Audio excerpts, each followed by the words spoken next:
إن الحمد لله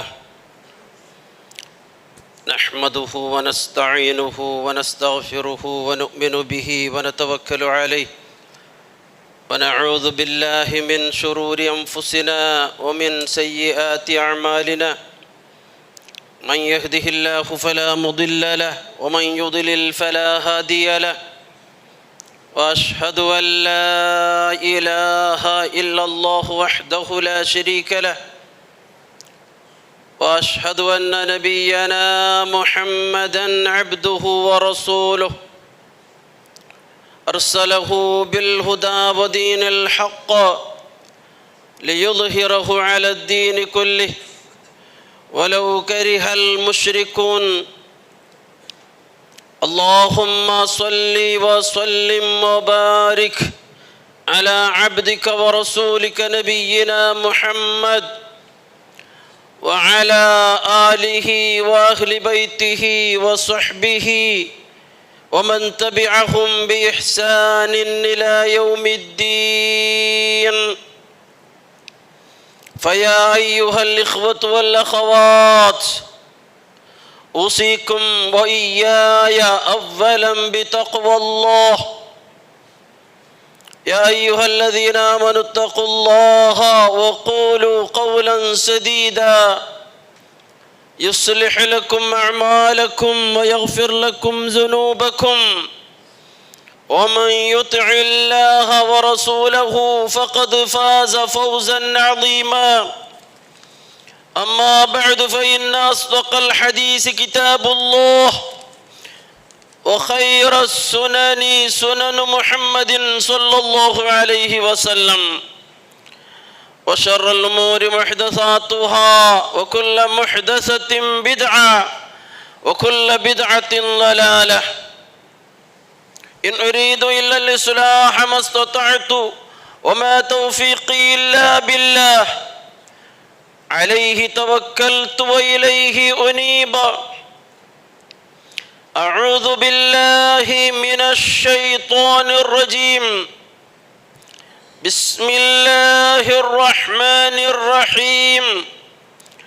وأذن في الناس بالحج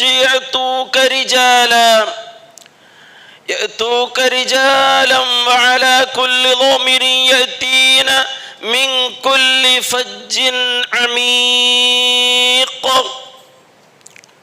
رب اشرح لي صدري ويسر لي أمري واحلل عقدة من لساني يفقهوا قولي.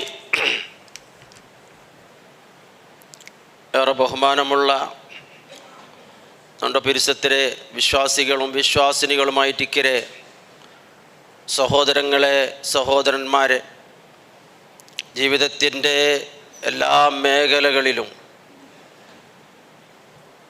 പ്രപഞ്ചത്തിൻ്റെ സൃഷ്ടാവായ റബ്ബുൽ ആലമീനായ അല്ലാഹു സുബ്ഹാനഹു വ തആലയുടെ ഓരോ ആജ്ഞാനിർദ്ദേശങ്ങൾ, അവൻ്റെ ഓരോ വിധിവിലക്കുകൾ നല്ലപോലെ പഠിച്ച് മനസ്സിലാക്കി ഈമാനും തഖ്വായുമുള്ള ജീവിതം നയിക്കണോട്ടോ. സ്വന്തത്തോടെന്ന പോലെ എല്ലാവരെയും ആദ്യമായി ഈ സന്ദർഭത്തിൽ നനപ്പാക്കരെ ഉണർത്തരെ റബ്ബ് സുബ്ഹാനഹു വ തആല അത് നമുക്കെല്ലാം തൗഫീക്ക് പ്രദാനം ചെയ്യുമാറാകട്ടെ. സഹോദരന്മാരെ, ഹജ്ജിലെ മാസങ്ങളിലായിട്ടിക്കറ് നാം ഉള്ളത്. ദുൽഖഅദ മാസത്തിലെ പകുതി പിന്നിട്ടുകൊണ്ടിരിക്കുകയാണ്. അതുകൊണ്ട് ഹജ്ജുമായി ബന്ധപ്പെട്ട ചില കാര്യങ്ങളായിട്ടിക്കറ് ഇണ്ടത്തെ ഖുത്ബയിൽ നിങ്ങളെ ഓർമ്മിപ്പിക്കൊണ്ട് ഉദ്ദേശിക്കരുത്. നാം ചെറുപ്പകാലം മുതൽ തന്നെ പഠിച്ചു വേണ്ട വിഷയമായിട്ടിക്കറ് ഇസ്ലാം കാര്യം ചൊന്നെങ്കിൽ ഇർക്കാനുൽ ഇസ്ലാം, അത് 5 പ്രധാനമായ തൂണുകളിൽ പ്രധാനമായിട്ടിക്കരെ പില്ലറുകളിൽ സ്ഥാപിക്കപ്പെട്ടതായിട്ടിക്കറ് എന്നത്. ഒന്നാമത്തത് ഷഹാദത്ത് കലിമയായിട്ടിക്കറ്, രണ്ടാമത്തത് നിസ്കാരം, മൂന്നാമത്തത് സക്കാത്ത്, നാലാമത്തത് നോമ്പ്. അതിൽ അപ്പുറപ്പുറവുമായിട്ട് ചൊന്നതുമുണ്ട്. ആദ്യം നോമ്പും പിന്നെ സക്കാത്തും അങ്ങനെ ചൊന്നവരുമുണ്ട്. അവസാനത്തത് അഞ്ചാമത്തത് ഹജ്ജായിട്ടിക്കർ. ഇസ്ലാമിലെ അഞ്ചാമത്തെ കാര്യമായിട്ടാണ് ഹജ്ജിനെ പരിഗണിക്കുന്നത്.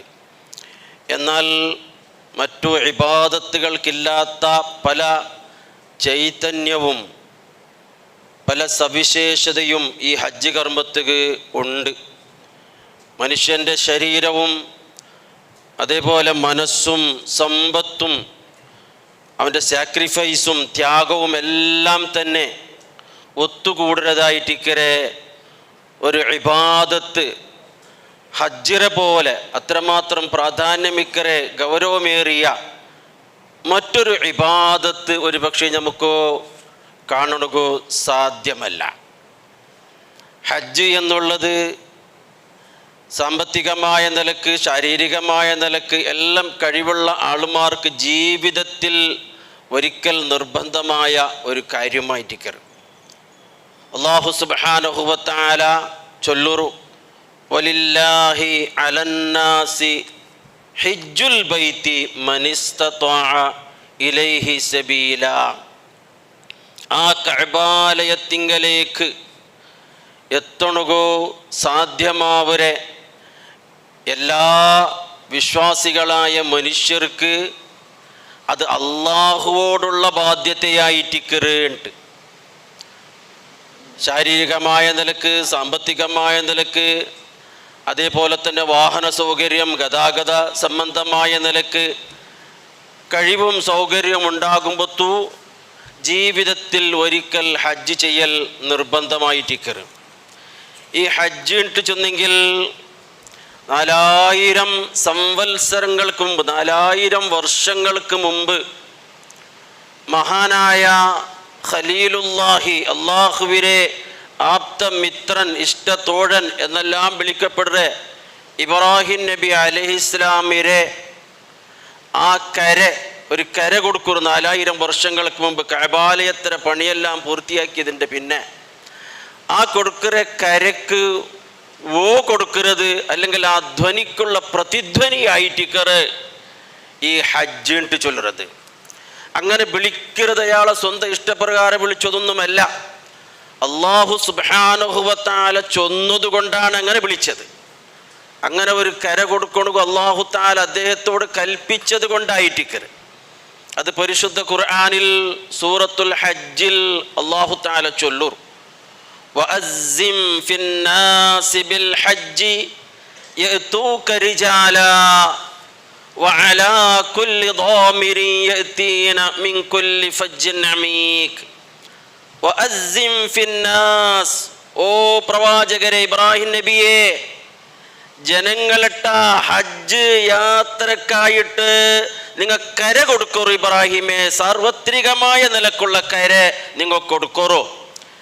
അങ്ങനെ കൊടുക്കുമ്പോഴത്തേക്കരിജാല അങ്ങ് കാൽനടികയായിട്ട് കാലിൽ നടന്നിട്ട് നിങ്ങളെ മുട്ടങ്ങ് എത്തുവാറ്.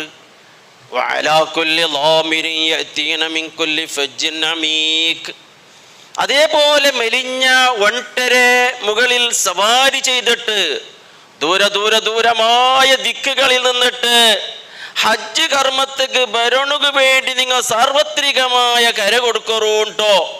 ഇബ്രാഹിം നബി അലൈഹി ഇസ്ലാമിരട്ടെ അല്ലാഹു തആല ചൊല്ലുറു. ഇവിടെ ഖുർആൻ വ്യാഖ്യാതാക്കൾ ചൊല്ലുറു, ഇങ്ങനെ അല്ലാഹു തആല സാർവത്രികമായ കര കൊടുക്കണു ചൊല്ലുമ്പത്തു അങ്ങനെ അല്ലാഹു തആല ആദേശം അപ്പണ കൊടുക്കുമ്പത്തു ഇബ്രാഹിം നബി അലൈഹി ഇസ്ലാം കേട്ടു തിന്ന അല്ലാഹുരട്ട എന്തിരെ യാ റബ്ബ് കൈഫ ഉബല്ലിഗുൻ നാസ് വസൗതി ലാ യസിലുഹും. അല്ലാഹുവേ, എങ്ങനെ നക്ക് കഴിയും? സാർവത്രികമായ കര കൊടുക്കണു നക്കി എങ്ങനെ കഴിയും? നന്റെ സൗണ്ട് നന്റെ ശബ്ദം എല്ലായിടത്തേക്കും എത്തൂലല്ലോ, പിന്നെ എങ്ങനെ നക്കത് കഴിയരുത് എന്ന് ഇബ്രാഹിം നബി അലൈഹി ഇസ്ലാം കേട്ടിട്ട് അല്ലാഹുരട്ട അത് അല്ലാഹു തആല ചൊന്തി, ഇബ്രാഹിമേ നിങ്ങൾ നാദി വഅലൈനൽ ബലാഗ്, നിങ്ങൾ വിളിക്കറു, നിങ്ങൾ കര കൊടുക്കറു. അത് എത്തുപാട്ടൊരു പണി എൻ്റെതായിട്ടിക്കറെ, അത് ഞാൻ എത്തുപാട്ട് നിങ്ങൾ വിളിക്കറുണ്ടും. അങ്ങനെ അല്ലാഹു സുബ്ഹാനഹു വ തആല ചൊന്നതിൻ്റെ അടിസ്ഥാനത്തിൽ ഇബ്രാഹിം നബി അലൈഹിസ്സലാം വഖാമ ഫീ മഖാമിഹി, ഇബ്രാഹിം നബി അലൈഹിസ്സലാം അവിടുത്തെ മഖാമിൽ വെച്ചിട്ട് നിന്നിട്ട്, മഖാം ഉണ്ട് ചെന്നെങ്കിൽ ഇബ്രാഹിം നബി അലൈഹിസ്സലാം കഅബാലയം നിർമ്മിക്കുമ്പോഴത്തോ അവിടെ കയ്യെത്തിനടുത്തോളം ഇങ്ങനെ താഴെ നിലത്ത് നിന്നിട്ട് തന്നെ കഅബാര ഭിത്തി ഉയർത്തിട്ട്, പിന്നെ കൈ എത്താണ്ടായമാർ ഇബ്രാഹിം നബി അലൈഹിസ്സലാം എന്തിനെ ചെയ്തെന്ന് ചെന്നെങ്കിൽ ഒരു കല്ലവിടെ വെച്ചിട്ട് ആ കല്ലിന്റെ മേലെ പത്തിയിട്ടാണ് പിന്നീടുള്ള പണി പൂർത്തിയാക്കിയത്. അങ്ങനെ കഅബാലയത്തിന്റെ പണിയെല്ലാം പൂർത്തിയാക്കിയത് പിന്നെ ആ കല്ലിനെ അവിടെ ഒരു മൂലയിൽ വെച്ചിട്ട് ആ കല്ലായിട്ട് മഖാമു ഇബ്രാഹിം ചൊന്ത് ഇണ്ടും അല്ലാഹു സുബ്ഹാനഹു വ തആല അതിനെ സൂക്ഷിച്ചു വെച്ചത്. ഇണ്ടും ഹജ്ജും ഉംറയും ചെയ്യരങ്ങൾക്കോ തവാഫ് ചെയ്യരങ്ങൾക്കോ ഒരു പ്രത്യേകമായ ഗ്ലാസിലെ ഉൾകെ ഇബ്രാഹിം നബി അലൈഹിസ്സലാമിന്റെ ഹജ്ജ് കുറിത്തുള്ള ആ കാലിന്റെ അടിയുടെ കുറിത്തുള്ളതായിട്ട് ആ കല്ല് അവിടെ കാണുക സാധിക്കും. അത് കഅബാലയുമായിട്ട് അള്ളാഹുവിന്റെ ദൃഷ്ടാന്തങ്ങളിൽ നിദർശനങ്ങളിൽ ഒരു നിദർശനമായിട്ട് അതിന് അല്ലാഹു തആല എണ്ണുകയും ചെയ്തത്. ആ മഖാമിൽ നിന്നിട്ടായിട്ട് ഇബ്രാഹിം നബി അലൈഹിസ്സലാം അവിടുന്ന് സാർവത്രികമായ കര കൊടുക്കുന്നത്, അയ്യുഹന്നാസ്, ഓ മനുഷ്യരെ, അല്ലാഹു തആല നന്നിട്ട കഅബാലയം, അല്ലാഹുവിനെ മാത്രം ഇബാദത്ത് ചെയ്യണുള്ള കഅബാലയം പണിയണുക നന്നിട്ട് കൽപ്പിച്ചിട്ട്, അങ്ങനെ ഇതാ ഞാൻ അല്ലാഹുക്ക് വേണ്ടി അവന്റെ ഇബാദത്തുക്ക് വേണ്ടി ഞാൻ ഒരു ആലയം, ഒരു മന്ദിരം ഞാൻ ഇവിടെ ഉണ്ടാക്കിയേ. ഇന്നല്ലാഹ ഖദ് അമറകും അൻ യഹുജ്ജു അൻ തഹുജ്ജു ബിഹാദൽ ബൈതി ഫഹുജ്ജു. എന്നിട്ട് ഇതാ അല്ലാഹു തആല ഇപ്പ കൽപ്പിക്കറ്, ഈ കഅബാലയത്തിന് മുമ്പിലേക്ക് നിങ്ങൾ പ്രദക്ഷിണ നടത്തുന്നതിന് വേണ്ടി, നിങ്ങൾ തീർത്ഥാടനം നടത്തുന്നതിന് വേണ്ടി നിങ്ങളട്ടെ അല്ലാഹു തആല വിളിച്ചു ചൊല്ലണുകിതാ നന്നിട്ട് കൽപ്പിച്ചറ്, നിങ്ങളട്ടെ ഹജ്ജ് ചെയ്യണുക അല്ലാഹു തആല കൽപ്പിച്ചറ്. അങ്ങനെ ഇതാ നിങ്ങൾക്ക് എല്ലാവർക്കും ഞാനിതാ സാർവത്രികമായ ഈ വിളി കര ഇതാ ഞാൻ തന്റെ എന്ത് ഈ കഅബാലയത്തേക്ക് നിങ്ങൾ ഹജ്ജ് ചെയ്യണുക വേണ്ടത്, നിങ്ങൾക്ക് നാളെ പരലോകത്ത് സ്വർഗം കിട്ടണുക വേണ്ടിയായിട്ട് കറ, നരകത്തിലെ ശിക്ഷയിൽ നിന്നിട്ട് നിങ്ങൾക്ക് രക്ഷ കിട്ടണുക വേണ്ടിയായിട്ട് കറ. അതുകൊണ്ട് ഫഹുജ്ജു, നിങ്ങൾ ഹജ്ജ് ചെയ്യറൂണ്ടു ഇബ്രാഹിം നബി അലൈഹിസ്സലാം വിളിച്ചിട്ട്. പിന്നെയും ഖുർആൻ വ്യാഖ്യാതാക്കൾ അവിടെ എഴുതാറ്, അവരുടെ ആ സാങ്കല്പികമായിട്ട് ഭാഷയിൽ അങ്ങ് എഴുതാറ്, ഇബ്രാഹിം നബി അലൈഹിസ്സലാം ഇങ്ങനെ വിളിക്കുമ്പോഴത്തോ പർവ്വതങ്ങളെല്ലാം തന്നെ വളരെ വിനയമായിട്ട് അങ്ങനെ അല്ലാഹു തആല ആ ശബ്ദത്തെ ഖിയാമത്ത് നാൾ വരെ ആർക്കെല്ലാം ഹജ്ജ് ചെയ്യണോ അല്ലാഹു തആല കണക്കാക്കറ, അവരിലേക്കെല്ലാം അല്ലാഹു തആല ആ ശബ്ദത്തെ എത്തുപാട്ടി കൊടുത്തോണ്ടോ അവിടെ ഖുർആൻ വ്യാഖ്യാതാക്കൾ എഴുതുന്നത് നമുക്ക് കാണാൻ സാധിക്കും. അങ്ങനെ ആ ഇബ്രാഹിം നബിയുടെ വിളിക്ക് ഉത്തരം നൽകിയിട്ടായിട്ട് അവിടെ ഹജ്ജ് കർമ്മം നിർവഹിക്കൊണ്ടു പോകുന്നത്. റബ്ബ് സുബ്ഹാനഹു വ തആല നമുക്കെല്ലാം ഇവിടെ ഈ പള്ളിയിൽ ഒരുമിച്ച് കൂടിയതായിട്ട് നമുക്കെല്ലാം ജീവിതത്തിൽ ഒരിക്കലെങ്കിലും ഹജ്ജും ഉംറയും നിർവഹിക്കൊണു സർവശക്തനായ അല്ലാഹു നമുക്ക് തൗഫീക്ക് പ്രദാനം ചെയ്യട്ടെ. സഹോദരങ്ങളെ, സഹോദരിമാരെ, എന്തിനാ ഈ ഹജ്ജിന്റെ ആത്മാവുണ്ട് ചൊല്ലുന്നത്? ഹജ്ജിന്റെ ചൈതന്യം എന്തിനായിട്ടിക്കറ്, ഹജ്ജിന്റെ പാഠം എന്തിനായിട്ടിക്കറത് നാം കൃത്യമായി അറിയേണ്ടതുണ്ട്. ഹജ്ജിന്റെ പാഠമുണ്ട് ചൊല്ലുന്നത്, അവിടെ ഒന്നാം സ്ഥാനത്ത് നിൽക്കരുത്. ഹജ്ജിട്ട് ചൊന്നെങ്കിൽ അത് ഷഹാദത്ത് കലിമയുടെ പ്രഖ്യാപനമായിട്ടിക്കറ് എന്നതാണ്. തൗഹീദിന്റെ പ്രഖ്യാപനമാണ്, വിളംബരമാണ് ഹജ്ജിട്ട് ചൊല്ലുന്നത്. അഷ്ഹദു അല്ലാ ഇലാഹ ഇല്ലല്ലാഹ് വ അഷ്ഹദു അന്ന മുഹമ്മദർ റസൂലുള്ളാഹ് അതേ ലാ മഅബൂദ ബിഹഖ്ഖിൻ ഇല്ലല്ലാഹ്. ആരാധനക്ക് അർഹൻ അല്ലാഹു തആല മാത്രമാണ്. ആരാധനക്ക് അർഹനായിട്ട് അല്ലാഹ് അല്ലാതെ മറ്റാരുമില്ല. അത് ഇബാദത്തിന്റെ ആരാധനയുടെ ഏത് വശമായാലും ഏത് അംശങ്ങളായാലും അവയെല്ലാം അള്ളാഹ്ക്ക് മാത്രമേ ഞാൻ ചെയ്യുകയുള്ളൂ, എന്നിൽ നിന്നും ഉണ്ടായിത്തീരുകയുള്ളൂ. അത് ജീവിതം കൊണ്ട് തെളിയിക്കലായിട്ട് ഹജ്ജിട്ട് ചൊല്ലുന്നത്. ഓരോന്ന് ആദ്യം മുതൽ അവസാനം വരെ പരിശോധിച്ചാൽ നമുക്കത് കാണാം. രണ്ടാമത് ഷഹാദത്ത് കലിമയുടെ രണ്ടാമത്തെ പ്രഖ്യാപനമായ മുഹമ്മദ് റസൂലുള്ളാഹി സ്വല്ലല്ലാഹു അലൈഹി വസല്ലമ അല്ലാഹുവിൻ്റെ റസൂലാണ്, എൻ്റെ മാതൃകാ പുരുഷനാണ്, എൻ്റെ ജീവിതം കൊണ്ടിതാ ഞാൻ പ്രഖ്യാപിക്കരേ. ഇതായിട്ടിക്കറ് ഹജ്ജിൽ ഒന്നാമത്തെ സ്ഥാനത്ത് നിൽക്കരുത് എന്ന് നാം മനസ്സിലാക്കണം. നോക്കൂ, നാം പറഞ്ഞല്ലോ ഇബ്രാഹിം നബി അലൈഹി ഇസ്ലാമിൻ്റെ വിളിക്ക് ഉത്തരം നൽകിയിട്ടായിട്ടിക്കറ് ലോകത്തിലെ നാനാഭാഗത്തു നിന്നും വിവിധ മാർഗത്തിൽ ഓരോ വർഷവും ഒരുപാട് കഷ്ടനഷ്ടങ്ങളൊക്കെ അനുഭവിച്ചിട്ട് അല്ലാഹുവിൻ്റെ അടിയാന്മാർ ആ വിളിക്ക് ഉത്തരം നൽകുകയാണ്. എങ്ങനെയാണ് ഉത്തരം നൽകരുത്? തൽബിയത്ത് അല്ലേ, നമുക്കൊക്കെ പരിചയമുള്ള കാര്യമാണ്. ലബ്ബൈക അല്ലാഹുമ്മ ലബ്ബൈക ലബ്ബൈക ലാ ശരീക ലക ലബ്ബൈക ഇന്നൽ ഹംദ വന്നിഅമത ലക വൽ മുൽക് ലാ ശരീക ലക. എന്തിനാ പറഞ്ഞതിന്റെ അർത്ഥം? എന്തിന് പ്രിയമുള്ളവരെ? ലബ്ബൈക അല്ലാഹുമ്മ ലബ്ബൈക ഹാജിമാർ ആവർത്തിച്ച് ചൊല്ലുന്നതായിട്ടിക്കര ഒരു മഹത്തായ ഒരു തൗഹീദിന്റെ പ്രഖ്യാപനമാണ്. ഇഹ്റാമിൽ പ്രവേശിച്ചത് മുതൽ ദിൽഹിജ്ജ 10 ആ കല്ലേറ് നടക്കുന്നത് വരെ ഇതിങ്ങനെ ആവർത്തിച്ച് ചൊല്ലുറാറ്. ലബ്ബൈക അല്ലാഹുമ്മ ലബ്ബൈക, അല്ലാഹുവേ നിന്റെ വിളിക്കിതാ ഞാൻ ഉത്തരം ചെയ്തിട്ടിതാ ഞാനിവിടെ വന്നെത്തിയേ നിന്റെ വിളിക്കിതാ ഉത്തരം ചെയ്തിട്ട് ലാ ശരീക ലക, യാതൊരു പങ്കുകാരനില്ലാത്ത, ഭാഗീദാരന്മാരില്ലാത്ത, സഹഭാഗികളില്ലാത്ത അല്ലാഹ് നിന്റെ വിളിക്കിതാ ഞാൻ ഉത്തരം ചെയ്തിട്ട് ഞാൻ ഇവിടെ വന്നെത്തിയേ.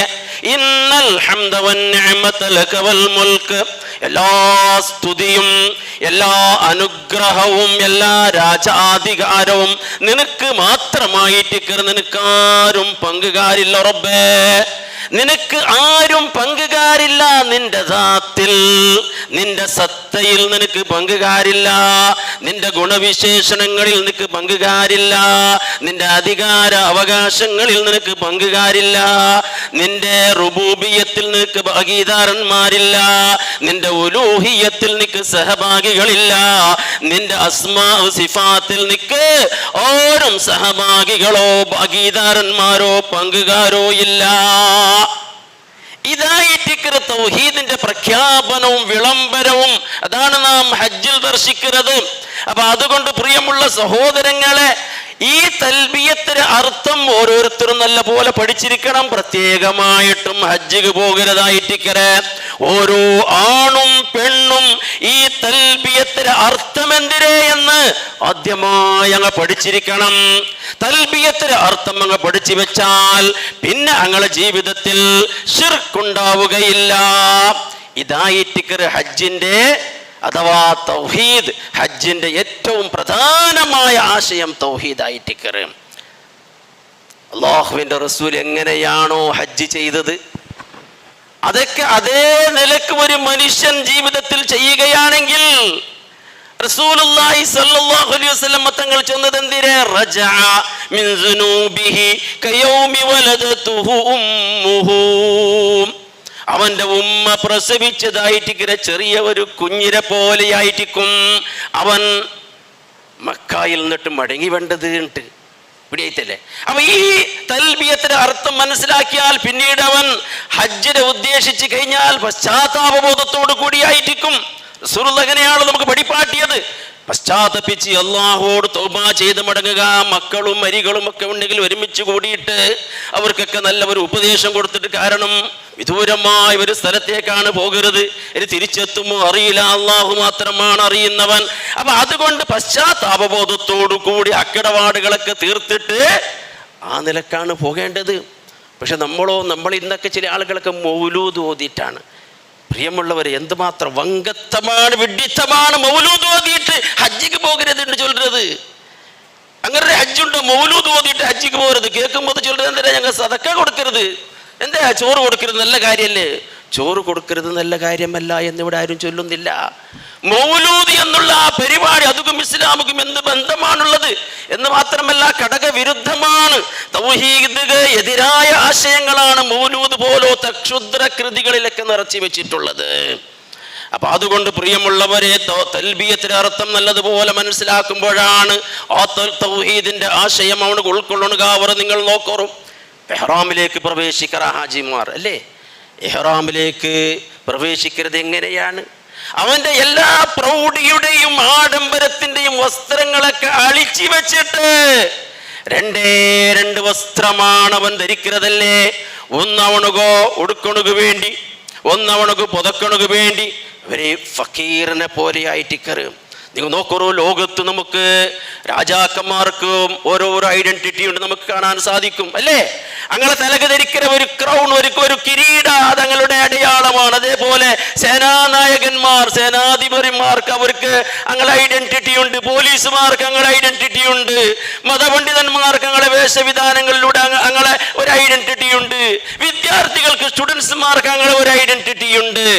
എന്നാൽ ഹജ്ജിക്ക് പ്രവേശിക്കുന്ന ഓരോ ആണും പെണ്ണും അവനക്ക് ഒരു സാധാരണ ഒരു ഫക്കീറിനെ പോലത്തെ വേഷമാണ്. ഓരോരുത്തർ എത്ര വലിയ രാജാവായാലും ഫക്കീറായാലും ഒരേ ഒരു വസ്ത്രമാണ്. അൻതുമുൽ ഫുഖറാഉ ഇലല്ലാഹ്, നിങ്ങളൊക്കെ അള്ളാഹുവിലേക്ക് ആവശ്യമുള്ളവരാണ്. നമ്മളൊക്കെ ഫക്കീറുകളാണ്, അള്ളാഹുവിലേക്ക് ആവശ്യമുള്ളവരാണ്. എല്ലാവരുടെയും ഒരേ വസ്ത്രമാണ്. അതായത് ആണുക്കും പെണ്ണുക്കും മാത്രം വ്യത്യാസമുള്ളത്, ബാക്കി പുരുഷന്മാരുടെ എല്ലാം വസ്ത്രം ഒരുപോലെയാണ്. ഇനി നിങ്ങൾ നോക്കുക, ഇഹ്റാമിൽ പ്രവേശിച്ചു കഴിഞ്ഞാൽ പിന്നീട് അവിടെ നമ്മുടെ ബുദ്ധിക്കോ നമ്മുടെ യുക്തിക്കോ പിന്നെ അവിടെ സയൻസുകോ ശാസ്ത്രമോ അവിടെ ഒന്നും നോക്കണില്ല, അവിടെ ഒന്നും പരിഗണിക്കണമില്ല. അവിടെ പിന്നെ നാം നോക്കുന്നത് അള്ളാഹുവിന്റെ റസൂൽ എങ്ങനെ നമുക്ക് പരിപാടി തന്നു, അത് മാത്രമാണ്. അതെന്താ അങ്ങനെ, അതെന്താ ഇങ്ങനെ, അതെന്റെ ബുദ്ധിക്ക് യോജിക്കുന്നില്ലല്ലേ, അതെന്റെ യുക്തിക്ക് യോജിക്കുന്നില്ലല്ലേ, അതിനെ പിന്നിലേക്കൊരു ശാസ്ത്രം എന്തിനേ അവിടെ പരിഗണനയില്ല. കാരണം എന്തേ? അശ്ഹദു അന്ന മുഹമ്മദർ റസൂലുള്ളാഹ്, മുഹമ്മദ് നബി സല്ലല്ലാഹു അലൈഹി വസല്ലം അല്ലാഹുവിന്റെ റസൂലാണ്, എൻ്റെ മാതൃകാ പുരുഷനാണ്. എനിക്ക് എങ്ങനെ ഹജ്ജ് ചെയ്യണമെന്ന് പഠിപ്പാട്ടിയത് റസൂലുള്ളയാണ്. ഇത് അല്ലാഹുവിന്റെ നിയമമാണ്, അവനോട് അംഗീകരിക്കണം. ഉദാഹരണമായി ചെന്നെങ്കിൽ ഹജ്ജിലേക്ക് ഇഹ്റാമിലേക്ക് പ്രവേശിച്ചു കഴിഞ്ഞാൽ കുറെ കാര്യങ്ങൾ നമുക്ക് അപ്പൊ ഹറാമാവൂറല്ലേ. മുന്നേ ഹലാലായ കാര്യം തന്നെയാണ്. നമുക്ക് മുടിയെടുക്കണു പാടില്ല, ശരീരത്തിന്റെ തലയുടെയോ താടിയുടെയോ മറ്റോ മുടിയെടുക്കണു പാടില്ല. അതേപോലെ തന്നെ കയ്യിലെ നഖം ഊരെടുക്കണു പാടില്ല അല്ലേ. അതേപോലെ പെർഫ്യൂം, അത്തർ, സുഗന്ധം, സെന്റ് ഇതുപോലത്തെ ഉപയോഗിക്കാൻ പാടില്ല. തുന്നിയതായിട്ടിക്കര, സ്റ്റിച്ചിങ് ആക്കിയതായിട്ടിക്കര വസ്ത്രം, ബനിയന് പോലോത്ത, ഷർട്ട് പോലോത്ത, കുർത്ത പോലോത്ത ഒന്നും സ്റ്റിച്ചിങ് ആക്കിയ സോക്സോ ഷൂവോ ഒന്നും ധരിക്കാൻ പാടില്ല അല്ലേ. വേട്ടമൃഗങ്ങളെ നമുക്ക് ശിക്കാരി വേട്ടയാടാൻ പാടില്ല. വൈവാഹിക ബന്ധത്തിൽ ഏർപ്പെടാൻ പാടില്ല. വിവാഹത്തെ സംബന്ധിച്ചുള്ള ഒരു ചർച്ച പോലും അവിടെ നടക്കണു പാടില്ല. അതെല്ലാം ഹജ്ജ് കഴിഞ്ഞതിന്റെ ശേഷമാണ് അതെല്ലാം പാടുള്ളത്. അതെന്താ അങ്ങനെ, അതെന്താ ഇങ്ങനെ എന്ന് ചോദിക്കുന്നത് ഒരു പ്രസക്തിയില്ല. കാരണം ഖുദൂ അന്നീ മനാസികകും, ഹജ്ജ് കർമ്മങ്ങൾ നിങ്ങൾ എന്നിൽ നിന്നിട്ട് പഠിക്കറുണ്ടു. റസൂലുള്ളാഹി സ്വല്ലല്ലാഹു അലൈഹി വസല്ലമ തങ്ങൾ നമ്മളെ പഠിപ്പിച്ചത് കൊണ്ട് നാം അവിടെ മനസ്സിലാക്കുന്നു ഇതൊക്കെ അള്ളാഹുവിൻ്റെ നിയമമാണ് നാം മനസ്സിലാക്കുന്നു. ഇതായിട്ട് പ്രിയമുള്ളവരെ, ഹജ്ജിൽ ഒന്നാമത്തെ സ്ഥാനം അത് ഷഹാദത്ത് കലിമയുടെ പ്രഖ്യാപനമായിട്ട് നാം മനസ്സിലാക്കണം. അല്ലാഹു സുബ്ഹാനഹു വ തആല നമുക്കെല്ലാം ആ പുണ്യമായ ആ ഗേഹത്തിലേക്ക് ചെന്നെത്തുവാൻ, അവിടെ മഖബൂലും മബ്റൂറുമായ ഹജ്ജ് ഉംറയും നിർവഹിക്കുവാൻ തൗഫീക്ക് പ്രദാനം ചെയ്യുമാറാകട്ടെ.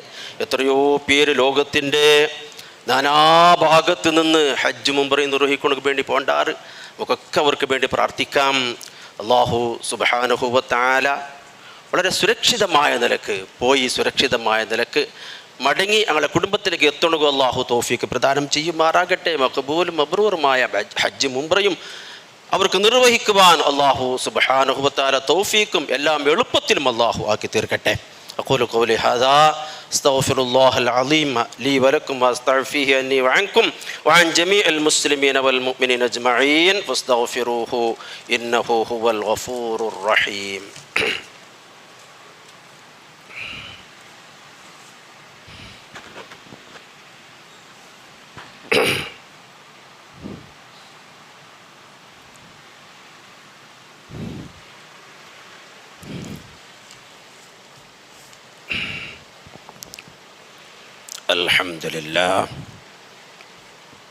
അൽഹംദുലില്ലാഹി റബ്ബിൽ ആലമീൻ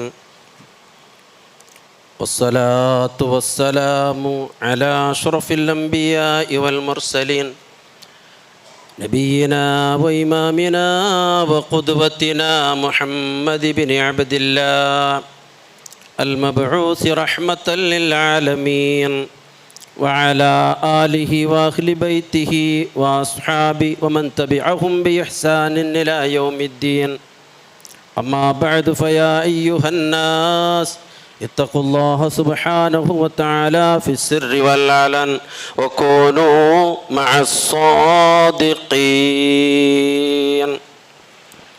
സഹോദരങ്ങളെ സഹോദരിമാരെ, ഹജ്ജുമായി ബന്ധപ്പെട്ട് നാം മനസ്സിലാക്കി വരികയാണ്.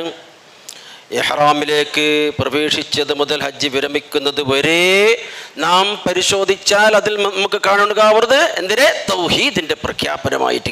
ഇനി നിങ്ങൾ നോക്കൂ, കഅബാലയത്തെ നാം തവാഫ് ചെയ്യുമ്പോൾ അതാണ്. അത് കേവലം ഇങ്ങനെ ഒരു ചുറ്റരുത് മാത്രമല്ല, നാം മനസ്സിലാക്കണം, 7 പ്രാവശ്യം നാം കഅബ ഇങ്ങനെ ചുറ്റുമ്പോൾ അതിന് പിന്നിൽ നാം മനസ്സിലാക്കേണ്ടത്, അല്ലാഹ് ഈ കഅബാലയത്തിലെ ചുറ്റും ഞാൻ ഇങ്ങനെ ചുറ്റുന്നത് പോലെ നിന്റെ നിയമത്തിന് ചുറ്റും മാത്രമായിരിക്കും എൻ്റെ ജീവിതത്തിൽ മുഴുവനും, എൻ്റെ മരണം വരെ. നിന്റെ നിയമത്തിക്ക്, നിന്റെ ഇസ്ലാമിക്ക്, നിന്റെ ശരീഅത്തിക്ക് എതിരായ ആ ചട്ടക്കൂട്ടിന്റെ ഉൾഗത്ത് നിന്ന് പുറത്തു പോകുന്ന പ്രശ്നമില്ല എൻ്റെ ജീവിതം അവസാനം വരെ. അതിതാ ഞാനിവിടെ പ്രഖ്യാപിച്ചിരേണ്ട്. അതാണ് ആ തവാഫിലൂടെ ഉദ്ദേശിക്കുന്നത്, അല്ലേ? എവിടെയാണ് നാം തവാഫ് ചെയ്യരുത്? ആദ്യമായി അല്ലാഹു തആലാക്ക് ഇബാദത്ത് ചെയ്യണമെങ്കിൽ വേണ്ടി ഉണ്ടാക്കപ്പെട്ട കഅബാലയം, അല്ലേ? ആദ്യത്തെ ഭവനം. ആരാണത് ഉണ്ടാക്കിയത് എന്നത് പണ്ഡിതന്മാർക്ക് അഭിപ്രായമുണ്ട്. 3 അഭിപ്രായമാണ് പ്രധാനമായിട്ടുമുള്ളത്. ഒന്നാമത്തെ അഭിപ്രായം, അത് അല്ലാഹുവിൻ്റെ മലക്കുകളാണ് നിർമ്മിച്ചത് എന്നായിട്ടിക്കറ്.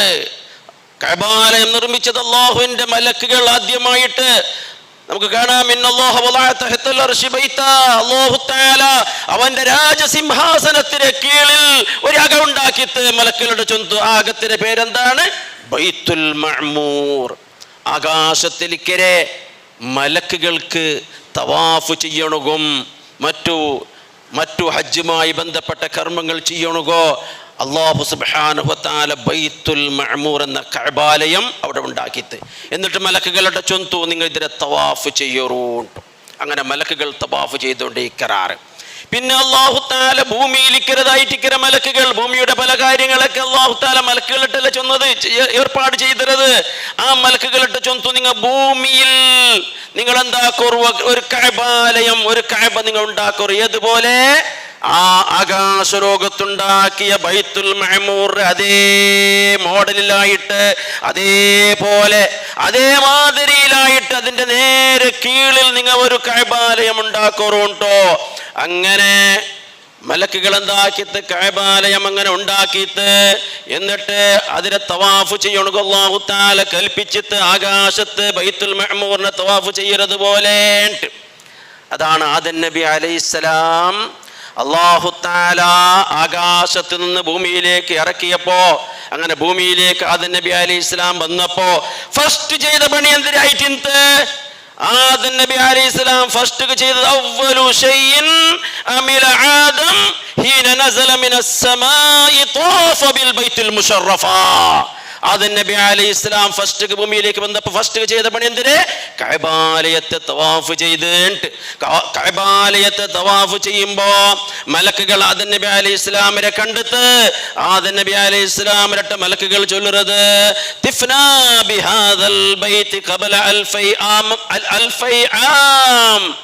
ആദമേ, നിങ്ങൾക്ക് മുന്നുള്ള വർഷങ്ങൾക്ക് മുമ്പ് ഞാൻ ഇതിനെ തവാഫ് ചെയ്തുകൊണ്ടുള്ള വർഷങ്ങൾക്ക് മുമ്പ് ഈ കഅബാലയത്തെ നാം തവാഫ് ചെയ്തുകൊണ്ടുള്ള. അപ്പൊ അതുകൊണ്ട് പണ്ഡിതന്മാർ ചൊല്ലുന്നത് മലക്കുകളാണ് നിർമ്മിച്ചത്, ഒരു അഭിപ്രായമാണ്. രണ്ടാമത്തെ അഭിപ്രായം, ഇത് ആദം നബി അലൈഹിസ്സലാമാണ് നിർമ്മിച്ചത് എന്നായിട്ടിക്കറ്. ആദം നബി അലൈഹിസ്സലാം അല്ലാഹു തആല കൽപ്പിച്ചതനുസരിച്ച് കഅബാലയം നിർമ്മിച്ചിട്ട് എന്ന് ആദം നബി അലൈഹിസ്സലാം അദ്ദേഹത്തിന്റെ മക്കളും ഇങ്ങനെ തവാഫ് ചെയ്തുകൊണ്ട് വന്നാറ്. അങ്ങനെ നൂഹ് നബി അലൈഹിസ്സലാമിന്റെ കാലത്തെത്തുമ്പോൾ വലിയ ഒരു തൂഫാൻ വന്നില്ലേ, അല്ലേ? വലിയ ഒരു ചണ്ടമാറുത്ത, ഭയങ്കരമായ ചണ്ടമാറുത്തയാണ്. അതിലൂടെ കഅബാലയം തകർന്നു പോയിട്ട് പിന്നെ അതിന്റെ അടിപ്പായം മാത്രം ബാക്കിയായിട്ട് അതാണ് അല്ലാഹു സുബ്ഹാനഹു വ തആല മൂന്നാമത്തെ അഭിപ്രായമായിട്ട് ഇബ്രാഹിം നബി അലൈഹിസ്സലാം ഇബ്രാഹിം നബി അലൈഹി ഇസ്ലാമക വൈദ് ബവ്വഅനാ ലി ഇബ്രാഹീമ മകാനൽ ബൈത്ത്, കഅബാലയത്തിന്റെ സ്ഥാനം ഇബ്രാഹിമക്ക് അതിന്റെ സൈറ്റ് നാം കാണിച്ചു കൊടുത്ത എന്ന് അല്ലാഹു തആല ഖുർആനിൽ. അങ്ങനെയാണ് ഇബ്രാഹിം നബി അലൈഹിസ്സലാം അതിന്റെ അടിപ്പായം ഇങ്ങനെ ഉയർത്തിയത്. അതല്ലേ ഖുർആനിൽ സൂറത്തുൽ ബഖറയിൽ നാം കേൾക്കുന്നത്, വഇദ് യർഫഉ ഇബ്രാഹീമുൽ ഖവാഇദ മിനൽ ബൈത്തി വഇസ്മാഈൽ. ഇബ്രാഹിം നബി അലൈഹിസ്സലാമും ഇസ്മായിൽ നബി അലൈഹിസ്സലാമും കഅബാലയത്തിലെ ആ ഭിത്തിയെ, കഅബാലയത്തിന്റെ ആ ഭിത്തിയെ, ആ അടിപ്പായത്തെ ഇങ്ങനെ ഉയർത്തിയതായ സന്ദർഭത്തിൽ അതിനെ പിന്നീട് പുതുക്കി പഴുതത് ആരായിട്ട്? ഇബ്രാഹിം നബി അലൈഹി ഇസ്ലാം. ഏത് നിലക്ക് നോക്കുകയാണെങ്കിലും കഅബാലയുമായി ബന്ധപ്പെട്ട വളരെ പ്രധാനമായ നിർമ്മാണ പ്രവൃത്തി നടത്തിയത്, അതിന് നേതൃത്വം കൊടുത്തത് അത് ഖലീലുല്ലാഹി ഇബ്രാഹിം നബി അലൈഹി ഇസ്ലാം ആയൊരു സംശയമില്ല. അതിന്റെ ക്രെഡിറ്റ് ഇബ്രാഹിം നബി അലൈഹി ഇസ്ലാമിക്ക് മാത്രമാണ് എന്ന് നമുക്ക് മനസ്സിലാക്കാൻ സാധിക്കും. അല്ലാഹു സുബ്ഹാനഹു വ തആല കാര്യങ്ങൾ മനസ്സിലാക്കാൻ, അതേപോലെ തന്നെ ജീവിതത്തിൽ ഉൾക്കൊള്ളണകോ അല്ലാഹു നമുക്ക് തൗഫീക്ക് പ്രദാനം ചെയ്യുമാറാകട്ടെ. നമ്മളിൽ നിന്ന് വന്നുപോയ എല്ലാ ചെറുതും വലുതുമായ തെറ്റുകുറ്റങ്ങൾ അല്ലാഹു നമുക്ക് വിട്ടുപുറത്ത് മാപ്പാക്കി തരുമാറാകട്ടെ.